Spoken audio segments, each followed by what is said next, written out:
Good morning students.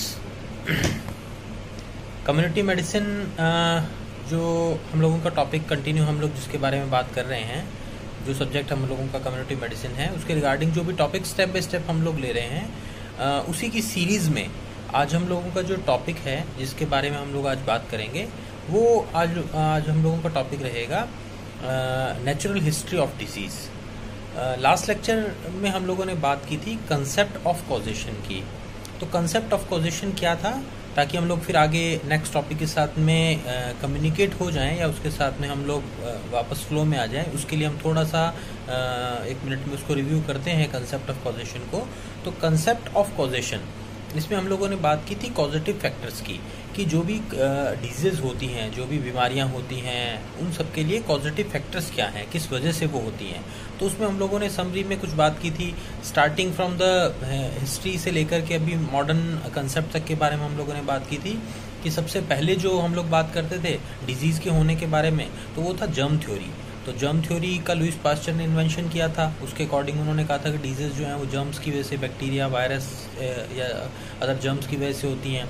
लेकिन सभी तरीके की डिजीज़ जितनी भी होती हैं वो सारी उस कंसेप्ट से फुलफ़िल नहीं हो रही थी। तो फिर उसके बाद में मल्टीफैक्टोरियल कॉजेशन के बारे में हमने बात की। फिर हम लोगों ने वेब ऑफ कॉजेशन के बारे में बात की, जो कंसेप्ट हमें ये बताता था कि जो भी डिजीज़ होती हैं, बीमारियां होती हैं, वो मल्टीपल फैक्टर्स उसके अंदर इन्वॉल्व होते हैं। कोई एक सिंगल फैक्टर नहीं है कि एक इन्फेक्शियस एजेंट हमारी बॉडी में एंटर हो गया और हम बीमार हो गए। और जितनी भी डिजीज़ होती हैं वो सारी इन्फेक्शियस ही होती हैं, या सपोज़ वो किसी न किसी एजेंट से के लिए रिस्पॉन्सिबल ही होती हैं। तो वो सारी बात हम लोगों ने की थी कि मल्टीपल फैक्टर्स होते हैं। हमारा लाइफस्टाइल भी होता है, हम लोगों के हम लोगों की ईटिंग हैबिट्स हैं वो भी इसमें मैटर करती है, इन्फेक्शियस एजेंट भी मैटर करते हैं, हमारी मेंटल कंडीशन, साइकोलॉजिकल कंडीशंस क्या हैं वो भी इसमें मैटर करती हैं। तो ये कॉजेज़ के बारे में हमने बात की थी कि डिजीज़ जो कम्युनिटी में होती हैं उसके कारण क्या क्या हो सकते हैं, उससे रिलेटेड क्या कंसेप्ट है, उसके बारे में हमने बात की थी। तो अब हमने इसको समझ लिया कि डिजीज़ कैसे होती हैं। अब हम बात करते हैं कि डिजीज़ जो होती हैं वो प्रैक्टिकली हमारी बॉडी में किस तरीके से इन्फेक्ट हम लोग होते हैं और किस तरीके से हमारी बॉडी में एंटर होती हैं, और बॉडी में अल्टीमेटली एक प्रैक्टिकल डिजीज़ फॉर्म में हमारे सामने निकल करके आती हैं। तो उसी में हम लोग आज जो बात कर रहे हैं वो नेचुरल हिस्ट्री ऑफ डिजीज़। तो नेचुरल हिस्ट्री ऑफ डिजीज़ का मतलब कि जो भी डिजीज़ हो रही हैं उनकी हिस्ट्री क्या है, कैसे हो रही है, किस तरीके से बॉडी में एंटर हो रही है। तो उसके अंदर वही बात यहाँ पर फिर आ रही है कि डिजीज़ के होने के लिए रिस्पॉन्सिबल जो फैक्टर्स होते हैं वो फिर वही बात है कि नेचुरल फैक्टर्स में एजेंट, होस्ट एंड एनवायरनमेंट, इन तीनों का आपस में को रिलेशन होना बहुत ही मस्ट है। अगर ये तीनों आपस में एक साथ जुड़ेंगे, अगर इन तीनों का आपस में इंट्रैक्शन होगा, तभी रिजल्टिंग फॉर्म में हमारे सामने कोई ना कोई डिजीज़ निकल करके आएगी। तो जैसा कि एनवायरनमेंट की हम बात करें तो इस वक्त हम लोग अगर देखेंगे तो एनवायरनमेंट के अंदर सभी जगह हमें पॉजिटिव फैक्टर्स मिल सकते हैं, जर्म्स, बैक्टीरिया मिल सकते हैं, लेकिन सभी लोग को तो डिजीज़ नहीं डेवलप हो रही है। तो हमें इस कंसेप्ट को किस तरीके से हम इसको समझ सकते हैं, या जो लोग इन्फेक्ट हो रहे हैं या नहीं हो रहे हैं उनको हम कैसे डिफ्रेंशिएट कर सकते हैं, तो उसके बारे में नेचुरल हिस्ट्री ऑफ डिजीज़ के अंदर इसको 2 फेजेस के अंदर लिया गया है। पहली जो फेज़ है या जो पहला पार्ट है that is pre pathogenesis phase. ठीक है, प्री पैथोजेनेसिस फेज़, जैसा कि टर्म से हमें क्लियर हो रहा है कि पैथोजेनेसिटी डेवलप होने से पहले, यानी डिजीज़ डेवलप होने से पहले की जो फेज़ होती है उस फेज़ को हम लोग बोलते हैं प्री पैथोजेनेसिस फेज़। तो प्रैक्टिकली हम सभी लोग उस प्री पैथोजेनेसिस फेज़ के अंदर हर समय रहते हैं। ठीक है ना। तो इस समय क्या है, हम लोग एजेंट हैं, हम लोग होस्ट हैं, ह्यूमंस हैं जो, इसके अलावा एजेंट जो भी बैक्टीरिया, वायरस या जो भी फैक्टर्स, एक्सटर्नल फैक्टर्स हैं वो भी यहाँ पर हैं, और प्लस एनवायरनमेंट, जो हम लोग रहते हैं तो एनवायरनमेंट तो है ही हमारे सराउंडिंग कुछ ना कुछ, तो वो भी है। और उस एनवायरनमेंट के अंदर वही वायरस, बैक्टीरिया हर समय प्रेजेंट भी रहते हैं। तो एजेंट, होस्ट और एनवायरनमेंट तीनों हैं, लेकिन तीनों के होते हुए भी हम लोग बीमार सभी लोग नहीं हो रहे हैं। क्यों? क्योंकि होते हुए भी तीनों का आपस में इंट्रैक्शन होना ज़रूरी है। समझ रहे हैं ना आप बात को, कि तीनों जब तक इंटरेक्ट नहीं करेंगे आपस में तब तक डिजीज़ नहीं हो पाएगी। तो वही बात है कि हम लोग सभी लोग प्री पैथोजेनेसिस फेज़ के अंदर तो हैं, कि हम लोगों की बॉडी के अंदर जो डिजीज़ हैं, एनवायरनमेंट में तो एजेंट्स हैं, लेकिन अभी हम लोग बीमार नहीं हुए हैं। और इसी को ही हम लोग अल्टीमेटली क्या कहते हैं, epidemiological triad.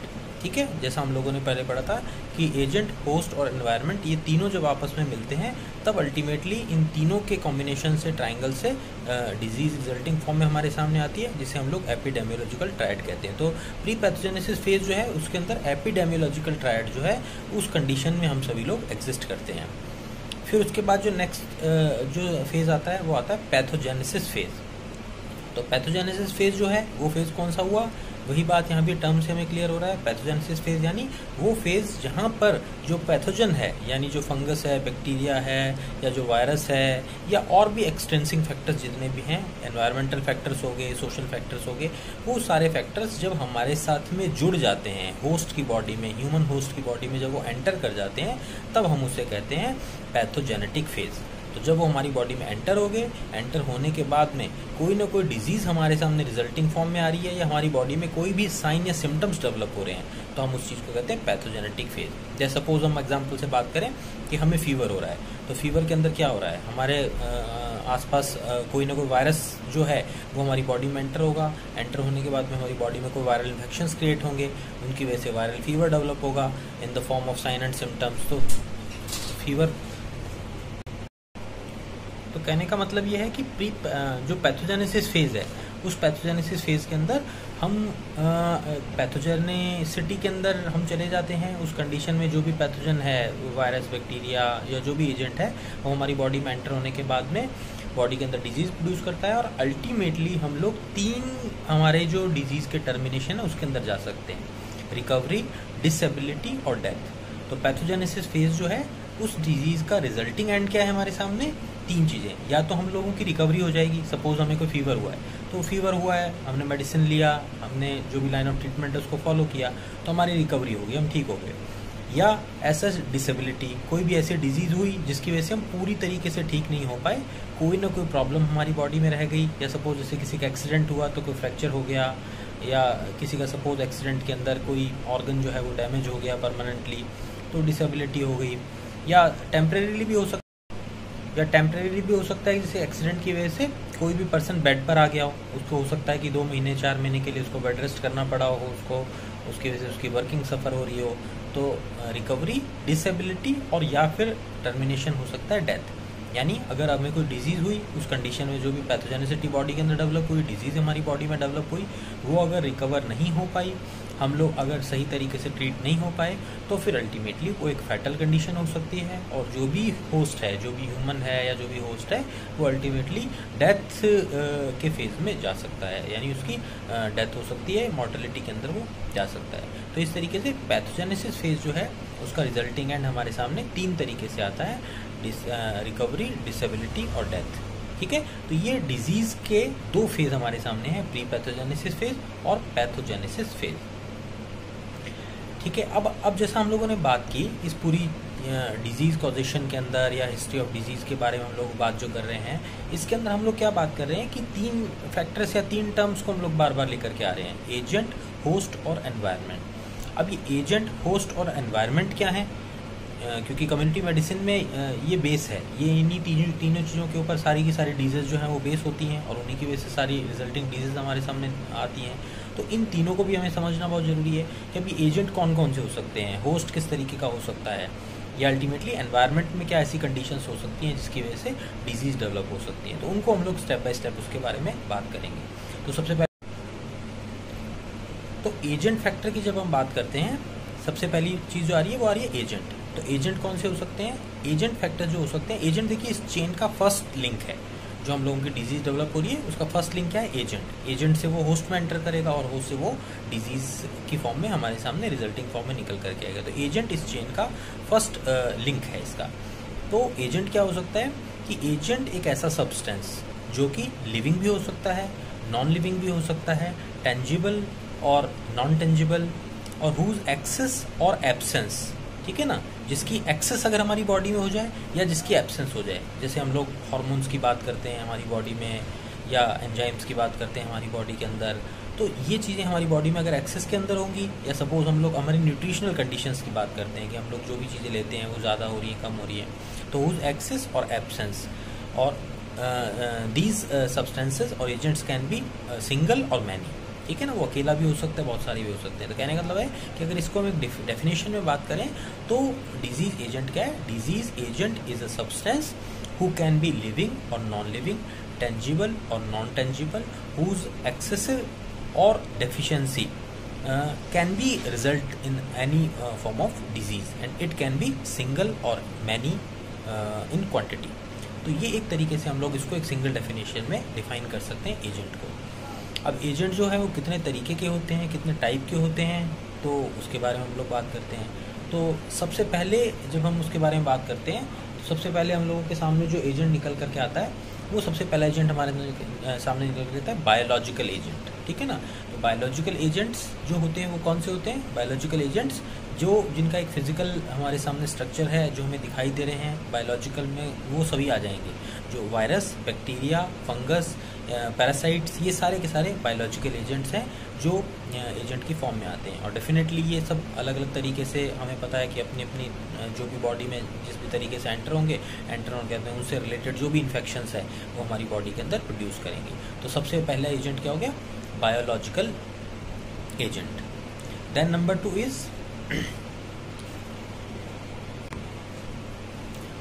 2 is nutrient agent, ठीक है। तो न्यूट्रिएंट एजेंट कौन से एजेंट हो गए?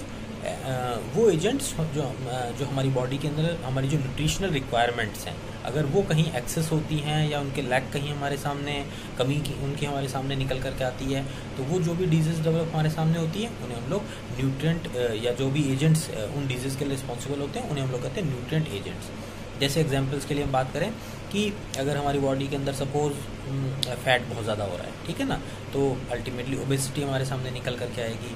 सपोज हमारी बॉडी के अंदर कोई डेफिशिएंसीज हो रही हैं, सपोज आयरन की डेफिशिएंसी हो रही है तो एनीमिया हमारे सामने निकल करके आ रहा है। कैल्शियम की डेफिशिएंसी हो रही है तो ऑस्टियोपोरोसिस हमारे सामने या ऑस्टियोआर्थराइटिस हमारे सामने निकल करके आ रहा है। तो न्यूट्रिएंट एजेंट्स ऐसे एजेंट्स जो न्यूट्रिशनल वैल्यू रखते हैं, जिनकी हमारी बॉडी को ज़रूरत होती है, लेकिन जब हमारी बॉडी की ज़रूरत के या डिमांड से वो कम या ज़्यादा हमारी बॉडी में जाते हैं तो किसी न किसी तरीके की वो हमारी बॉडी में कोई पैथोलॉजी डेवलप करते हैं या डिजीज़ डेवलप करते हैं, तो उन एजेंट्स को हम लोग कहते हैं न्यूट्रिएंट एजेंट्स, ठीक है।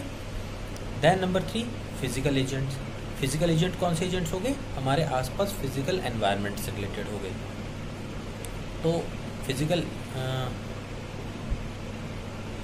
एनवायरनमेंट से रिलेटेड हो गए, वो कौन से हो गए?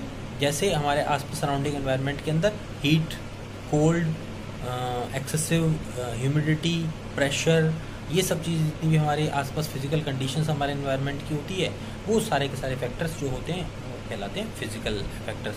तो ये भी हमारी बॉडी के अंदर डिजीज़ डेवलप करते हैं। जैसे एग्जांपल के लिए हम बात करें कि फिजिकल एजेंट्स के अंदर सपोज बहुत ज़्यादा गर्मी हो रही है, हम किसी एरिया में ऐसे एरिया में रह रहे हैं जहाँ पर धूप बहुत तेज़ है, गर्मी बहुत ज़्यादा है, तो उस कंडीशन में कोई भी पर्सन सनस्ट्रोक में जा सकता है, ठीक है ना, उसे लू लग सकती है, सनस्ट्रोक में जा सकता है। अगर बहुत ज़्यादा कोल्ड एनवायरनमेंट है, ठंड है, तो क्या हो सकता है कि ठंड की वजह से फ्रॉस्ट बाइट की कंडीशन डेवलप हो सकती है। ह्यूमिड एरिया जहाँ पर होते हैं वहाँ पर जनरली अस्थमेटिक कंडीशंस हमारे सामने निकल करके आती है। तो इस तरीके से जो भी हमारे आसपास फिजिकल एनवायरनमेंट है, उस फिजिकल एनवायरनमेंट के अंदर जो भी चीज़ें हैं, जो भी ये चीज़ें हैं, टेम्परेचर हो गया, एयर हो गया, ये अगर पॉल्यूटेड हैं तो ये किसी तरीके की एलर्जी हमारी बॉडी में डेवलप कर सकती है। तो ये सारे एजेंट्स जो होते हैं फिजिकल एजेंट्स होते हैं।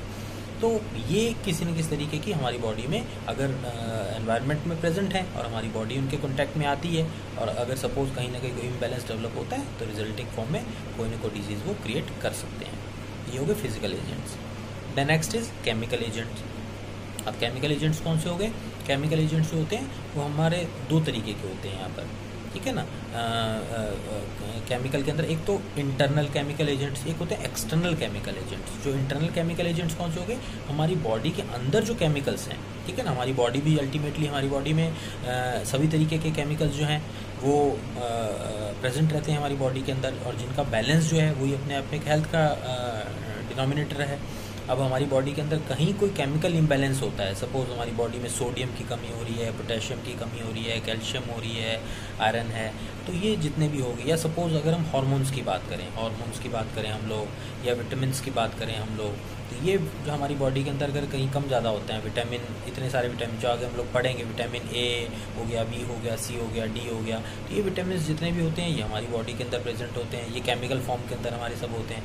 तो ये हम लोग हमारी डाइट की फॉर्म के अंदर हमारे बॉडी का इंटेक कर दी है और उसकी वजह से हमारी बॉडी एक बैलेंस स्टेट में रहती है। बट अगर सपोज इन चीज़ों की कहीं कमी होगी, हार्मोन्स की कमी होगी, विटामिन की कमी होगी, तो फिर कहीं ना कहीं हमारी बॉडी में कोई ना कोई या मेटल्स हो गए हमारी बॉडी के अंदर या डस्ट हो गई, तो ये चीज़ें जो होगी हमारी बॉडी के अंदर जब उनके कॉन्टैक्ट में हम आते हैं तो उसकी वजह से भी कोई ना कोई हमारी बॉडी में डिजीज डेवलप होते हैं। जैसे सपोज कोई एलर्जीज़ हैं, ठीक है ना, केमिकली कोई किसी केमिकल से किसी पर्सन को हो सकता है एलर्जी हो, उसके कांटेक्ट में आने से हो सकता है कोई स्किन पे इश्यूज डेवलप होने लग जाते हों, या सपोज बॉडी के अंदर और अदर रिएक्शंस वहाँ पर डेवलप होने लग जाते हों।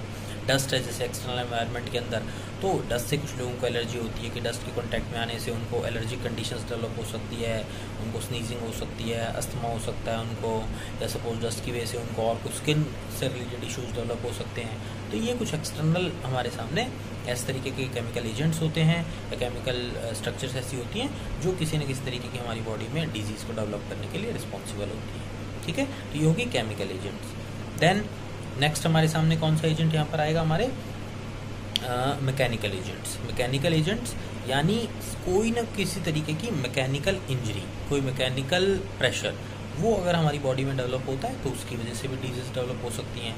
जैसे एग्जांपल के लिए अगर हम बात करें कि कोई पर्सन काम करता है, कहीं पर कोई फैक्ट्री में काम करता है, किसी जगह पर काम कर रहा है, कंस्ट्रक्शन साइट पर काम कर रहा है। अब उस जगह पर सपोज वो अपना काम कर रहा है तो कोई एक्सीडेंट डेवलप हो जाता है, कोई क्रशिंग हो सकती है, कोई इंजरी हो सकती है, तो उसकी वजह से, या कोई प्रेशर बहुत ज़्यादा ओवर एक्सर्शन हो सकता है, तो उसकी वजह से हमारी बॉडी के अंदर बहुत सारे चेंजेस या कई रिजल्टिंग फॉर्म में बॉडी के अंदर डिजीज़ कंडीशंस डेवलप हो सकती हैं। तो वो सारी की सारी कहलाती है मैकेनिकल इंजरीज़। ठीक है ना, तो इंजरीज़ होगी मैकेनिकल एजेंट्स।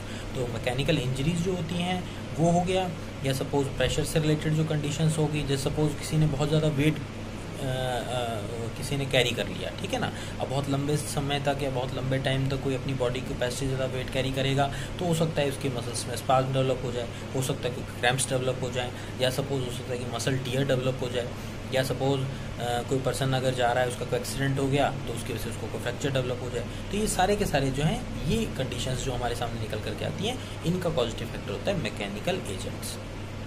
ठीक है, देन नेक्स्ट क्या है, एक्सेसिव और insufficiency of the required elements. तो हमारी बॉडी के अंदर जो भी रिक्वायर्ड एलिमेंट्स हैं, अगर वो या तो एक्सेस में हो जाएंगे या उनकी इनसफिशिएंसी हो जाएगी, तो उसकी वजह से भी डिजीज़ डेवलप हो सकती हैं। तो जैसा हम लोगों ने पहले भी बात की कि जो हार्मोन्स हैं हमारी बॉडी के, या विटामिन्स हैं, या हम लोगों की बॉडी के अंदर न्यूट्रिशनल कंडीशंस हैं, वो अगर हमारी बॉडी की पूरी नहीं मिल पाती हैं या अगर कम रहती हैं तो उसकी वजह से बहुत सारी डिजीज़ हमारी बॉडी में डेवलप होने की पॉसिबिलिटी रहती है। जैसे थायराइड की हम बात करें तो थायराइड हार्मोन हमारी बॉडी के अंदर जब कम या ज़्यादा होता है तो हम लोग हाइपो या हाइपरथायराइडिज्म के अंदर चले जाते हैं। कैल्शियम अगर हमारी बॉडी के अंदर डेफिशिएंट होता है तो हम लोग ऑस्टियोपोरोसिस के अंदर या ऑस्टियोआर्थराइटिस की कंडीशन के अंदर चले जाते हैं इसके अंदर। तो इस तरीके से जो भी हमारी बॉडी के हार्मोन्स हैं वो अगर कहीं ना कहीं डिस्टर्ब होते हैं, कई फीमेल्स के अंदर हम लोग देखते हैं जैसे पीसीओडी हो गया, ठीक है ना, पॉलीसिस्टिक ओवेरियन डिजीज़ हो गई, या कई बार फीमेल्स के अंदर मेंस्ट्रुअल इरेगुलरिटीज़ होती हैं। तो ये सारी की सारी क्या है, जो भी हार्मोन्स बॉडी के अंदर रिलीज होते हैं और हार्मोन्स के डिस्टर्बेंस की वजह से हमारी बॉडी में जो पैथोलॉजीज डेवलप होती हैं उन्हें हम लोग अल्टीमेटली इस कंडीशन में या इस कैटेगरी के अंडर में लेकर के चलते हैं। और जो लास्ट क्या हो गया, सोशल एजेंट्स। सोशल क्या हो गया कि हम जिस सोसाइटी के अंदर रह रहे हैं उस सोसाइटी में ऐसे कौन से फैक्टर्स हैं जो हमारे को कोई ना कोई डिजीज़ इनकी वजह से डेवलप हो सकती है। जैसे सपोज हम बात करें कि एजुकेशन स्टेटस, अगर कोई पर्सन अगर पढ़ा लिखा नहीं है, अनएजुकेटेड है, तो उसका हेल्थ एजुकेशन का लेवल जो है वो पुअर होगा, तो उसकी वजह से उसको डिजीज़ डेवलप हो सकती हैं। या सपोज मान लिया पावर्टी है, ये एक सोशल कंडीशन है, कोई पर्सन ऐसा है जिसके पास उसका इकोनॉमिक स्टेटस अच्छा नहीं है, तो उस कंडीशन में क्या होगा कि उसकी जो भी रिक्वायरमेंट्स हैं, उसकी डेली रिक्वायरमेंट्स हैं खाने की, पीने की, रहने की, वो सारी अपनी पूरी नहीं कर पाएगा, तो उसकी वजह से भी कहीं ना कहीं डिजीज़ हमारे सामने डेवलप हो जाएंगी। तो ये कुछ फैमिली कंडीशंस इस तरीके की हो गई, सोशल कुछ इस तरीके के सर्कमस्टेंसेस, हम जिस कम्युनिटी में रहते हैं वहाँ पर अगर सपोज कोई वायलेंस हो रहा है, लोगों के आपस में रिलेशनशिप इश्यूज़ हैं, तो उनकी वजह से भी हमारे डिजीज़ या कंडीशंस इस तरीके की डेवलप हो सकती हैं जिसमें हम लोग अल्टीमेटली कंफर्ट जोन से अपने बाहर आ जाते हैं। तो इस तरीके से ये कुछ सोशल कंडीशंस हो सकती हैं जिनको हम लोग सोशल एजेंट्स कहते हैं। तो कहने का मतलब ये है कि एजेंट्स जो हम लोगों ने बात की शुरुआत में कि हम लोगों ने यहीं से स्टार्ट की थी कि बीमारी या कोई भी डिजीज़ होने का कारण क्या है।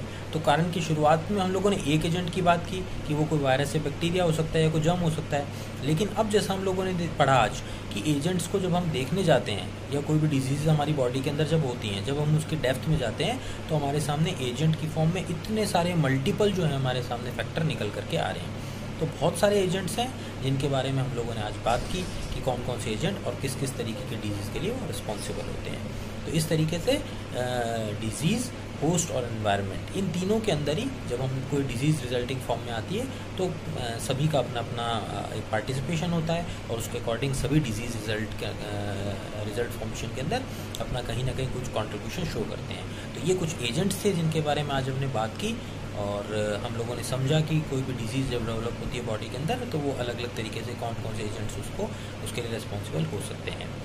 नेक्स्ट लेक्चर में फिर हम लोग होस्ट और एनवायरनमेंट के बारे में बात करेंगे ताकि हम लोग एक कम्प्लीटली डिजीज़ पैथोलॉजी के बारे में इसको समझ सकें। आई होप कि आज का टॉपिक कुछ समझ में आ गया होगा आप लोगों को।